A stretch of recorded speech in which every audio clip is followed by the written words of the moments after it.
Olá pessoal, aqui é Elias Jabur e volto aqui de novo para falar um pouquinho aqui com meus amigos e amigas da Fundação Maurício Grabois e da militância do PCdoB. Está viralizando um vídeo em que apresenta Dilma com muita classe, sai de uma situação de uma tentativa de constrangimento por conta dela estar na primeira classe de um avião. Primeira classe?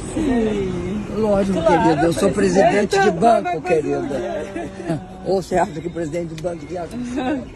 Uma das responsáveis por espalhar esse vídeo, né, ou seja, uma espalhadora de ódio, como vamos dizer assim, é uma famosa influencer que participou de um debate comigo recentemente e que, em meio a vários memes criados após esse debate, está aquela famosa frase de que eu não li, mas eu vi o musical.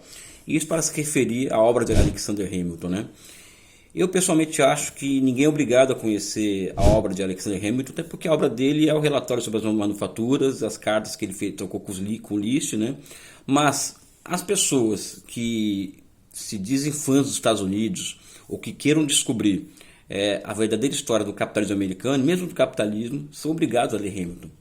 Né? Porque a verdadeira história dos Estados Unidos ela é muito semelhante ao que List já denunciava em relação à obra de Adam Smith Ricardo, que é uma obra voltada aos interesses da manufatura inglesa. Né? Mas é evidente que quem se baseia em mentira e vive de capital fictício não tem o menor interesse em conhecer a fundo a obra de Hamilton. Fala de Hamilton como o rei da liberdade, um herói da liberdade, um founding father, mas não fala a grande obra de Hamilton, que é a segunda Constituição dos Estados Unidos, que é o relatório sobre as manufaturas, em que fica implícito, de todas as maneiras, que os Estados Unidos, assim como o próprio capitalismo, ele cresce, ele se desenvolve à base de proteção de mercados, à base da institucionalização de reservas de mercado e por aí vai.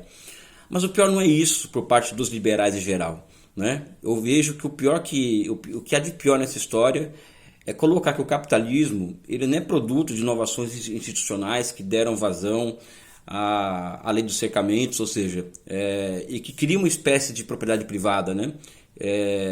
Muito particular na Europa, que é muito diferente da Ásia e de outros lugares do mundo. E sim, o capitalismo ele é produto das trocas sociais, das trocas naturais entre pessoas, o que é uma mentira, né? É você retirar da esfera da produção, ou seja, a produção que explica o surgimento de mercadorias, e mesmo a produção e a reprodução da espécie material da espécie humana que explica o surgimento do capitalismo.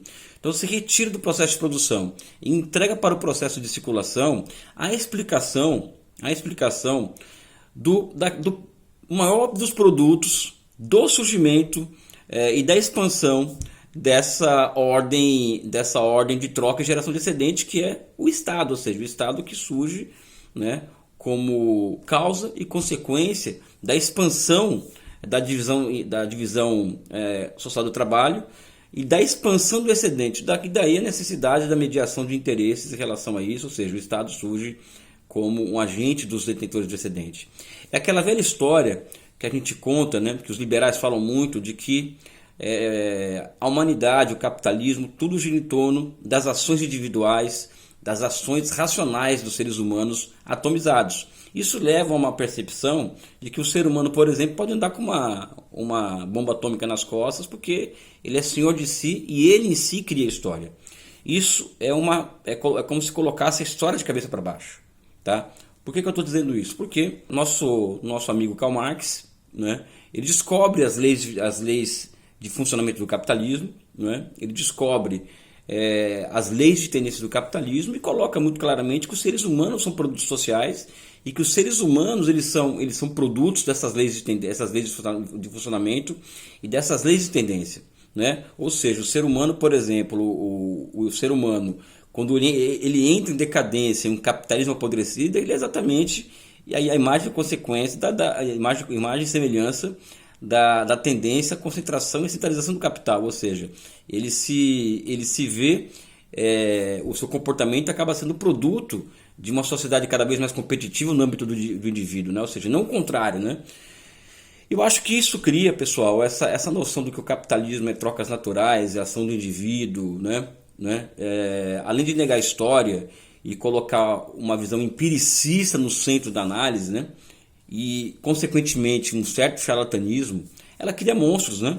é o momento em que a ciência, acho eu, ou seja, um dos momentos em que a ciência social é derrotada pelo empiricismo e aonde o charlatanismo acaba operando, né? Ou seja, é como se o mundo fosse aquela coisa do Robinson Crusoe, né?